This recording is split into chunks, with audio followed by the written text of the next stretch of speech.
Hey, what's going on, guys? Tyler here with Secureteam.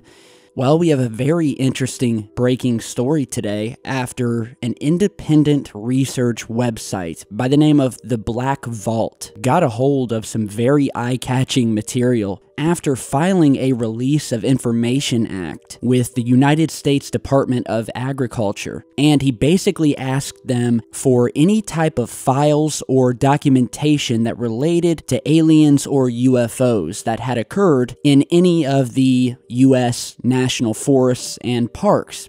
And so you're seeing his webpage here, and it's titled U.S. Forest Service Declassified UFO Files.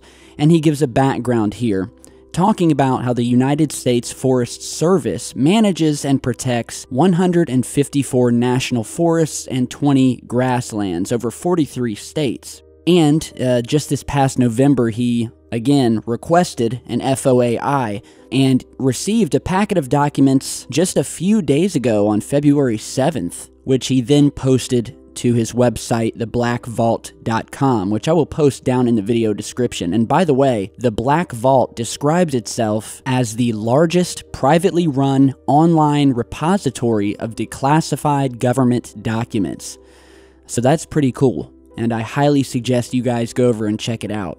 So in these documents, and what was the main area of most interest, was a record of a phone call from a man who had said that he had witnessed not only some sort of secret base being built in the Tonto National Forest near Phoenix, Arizona, but that he had also seen aliens and what he said was a severed head, as if someone had been eaten or killed.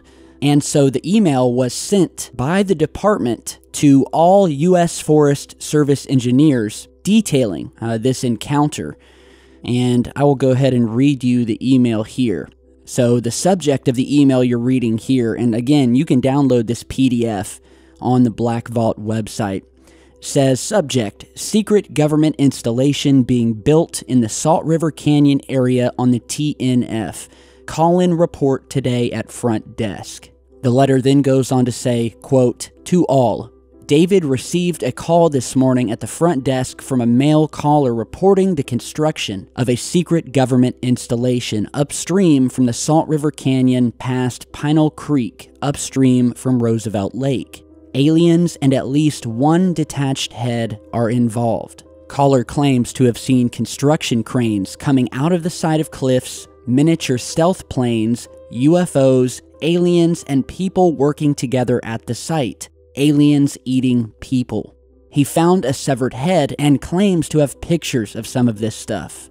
Caller reported that he is 60 years old, is not crazy, and doesn't do drugs. He said he had already called the, quote, office at the lake, but he didn't know if those people were turning the other cheek or that maybe those people had been paid off. David had him leave a message with Bray. Please let me know if there are any talking points to be developed.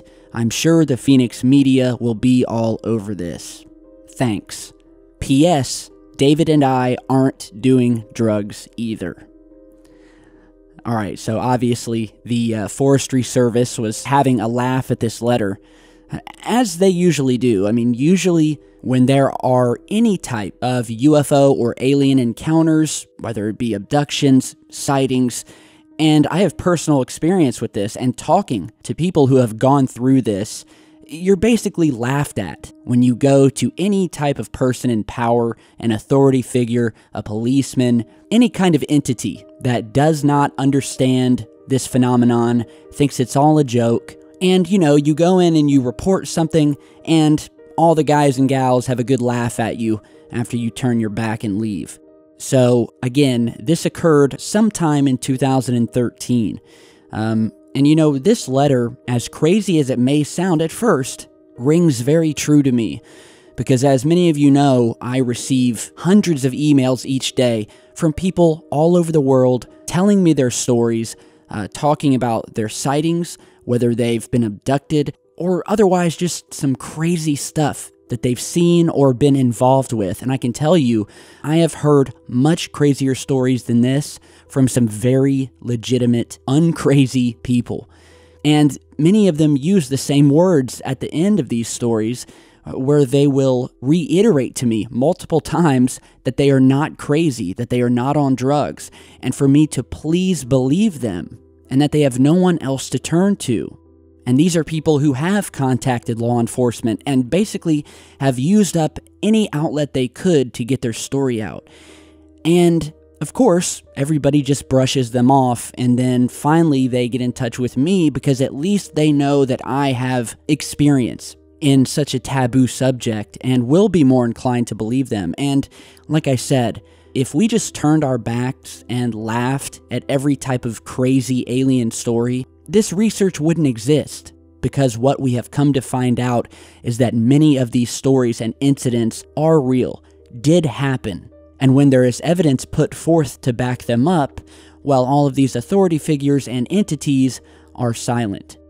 So, the main point of this letter, again, was not only witnessing some sort of alien entities, UFOs, but also some sort of secret construction, or as in the email, what is called a secret government installation, was being built somewhere in this Tonto National Forest near Phoenix. And although we only have this letter, and I can imagine that as the man said in it, he had photographs, who knows if he turned those in to the Forest Service, and of course, they are not going to submit those.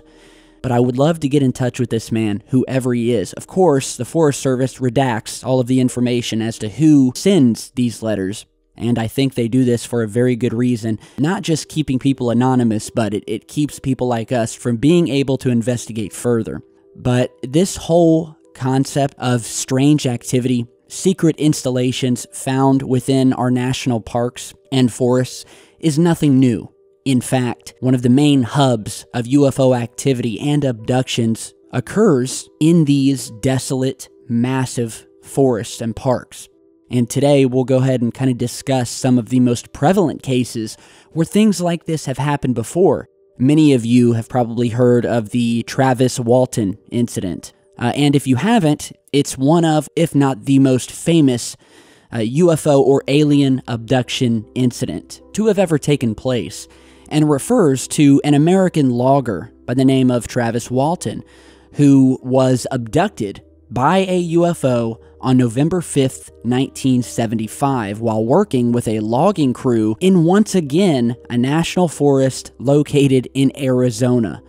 So, the same exact place that the man we just spoke about said that he witnessed this secret construction.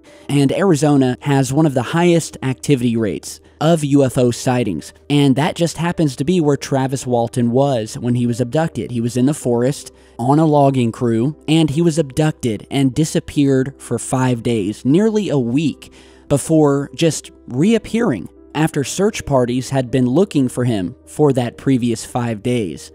And of course, the case went mainstream. Mr. Walton wrote a book about it in 1978 called The Walton Experience. It's been adapted into a film put out by Hollywood called Fire in the Sky. That came out in 1993. And once again, this happened in not only a national forest, but also in Arizona, the location of this alleged secret installation and alien encounter. So we've also spoken about the rash of missing people that have alleged to have been abducted in the city of Nome, Alaska.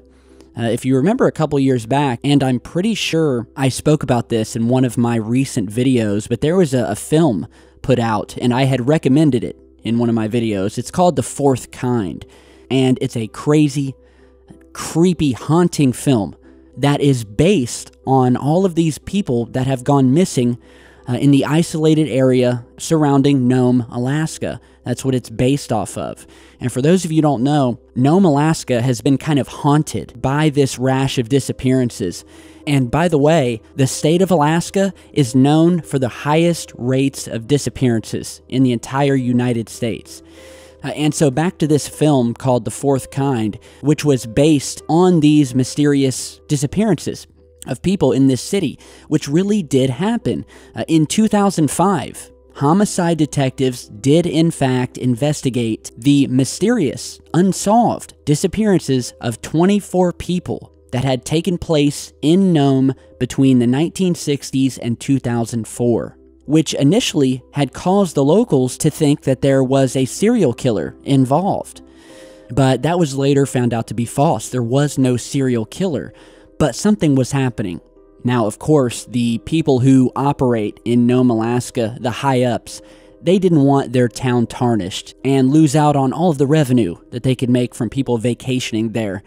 So what did they do? Well, they came out and said that they had a theory, and that theory was that due to the fact that most of the people who had gone missing were Native American men who had traveled to Nome from surrounding villages, well, that they had likely disappeared due to excessive alcohol consumption and a harsh winter climate, which, of course, did not sit well with many people.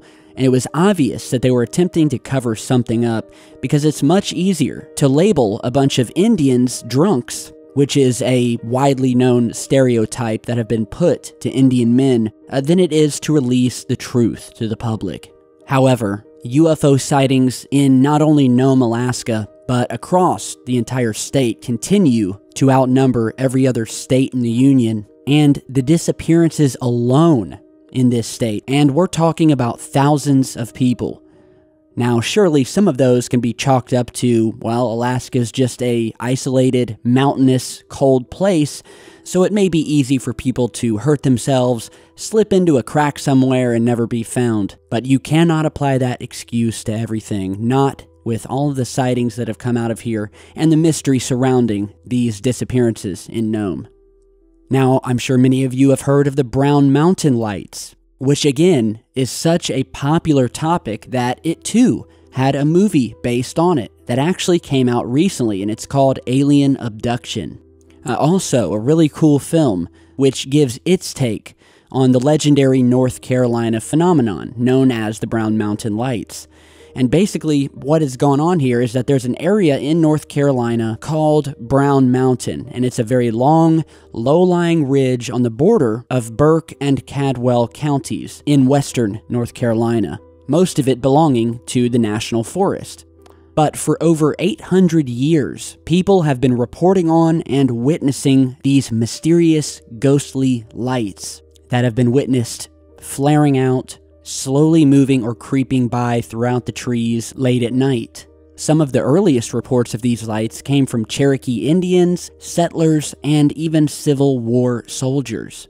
Thousands have witnessed these lights, and they continue to happen to this day. The lights were even investigated by the United States government within Project Blue Book. In fact, Project Blue Book launched an extensive study of the Brown Mountain Lights. The Air Force classified the lights as unexplained, and although most Project Blue Book studies have been released under the Freedom of Information Act, the files relating to the Brown Mountain investigation remain classified to this day. Of course, Project Blue Book was supposedly shut down in 1969, and we may never see those classified documents. And I think it's very telling that they never released them to the public. Lastly here, and of course, this may or may not be legit simply for the fact that we don't have enough information on it, but this photograph that you're seeing here, and it's been featured God knows everywhere, but it's of a supposed tiny alien that was actually caught once again walking out of a national forest located in Chile. And it hit the web a couple of years back. It's been investigated, and you have pretty much a split right down the middle, with one half of people who have looked at it believing it to be real, the other half believing it to be some sort of hoax. But for those of you who've never seen this photograph before, was snapped by a man who was walking down a busy side road in a park located in the Parque Forest in Santiago, Chile, back in 2004. Here we can see what look like policemen or patrol officers walking down the street on their horses, and that's when a civil engineer by the name of Germain Pereira snapped this photograph, later on finding what looked to be a small alien or humanoid figure walking in the background. He then took the photograph and submitted it to the Institute of Hispanic Ufology. According to the source of the photograph, the weather was very overcast at the time, and his digital camera, which was a Kodak DX6490, had adjusted to low speed, and that he employed the camera's optical zoom to capture the horse mount patrol officers at about a 20 meters distance. So the image has been analyzed multiple times, and it was found that indeed the photo was captured by a Kodak DX6490 camera. And out of all of these investigations, there has never been any concrete evidence that this photograph was hoaxed. Only opinions that it had been.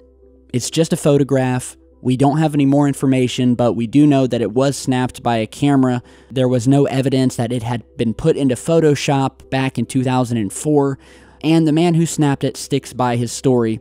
But, you know, again, another incident outside of a national park. We've spoken about a few of these other parks today, and so the message I'm trying to convey here is that these national parks hold a lot of secrets, all right?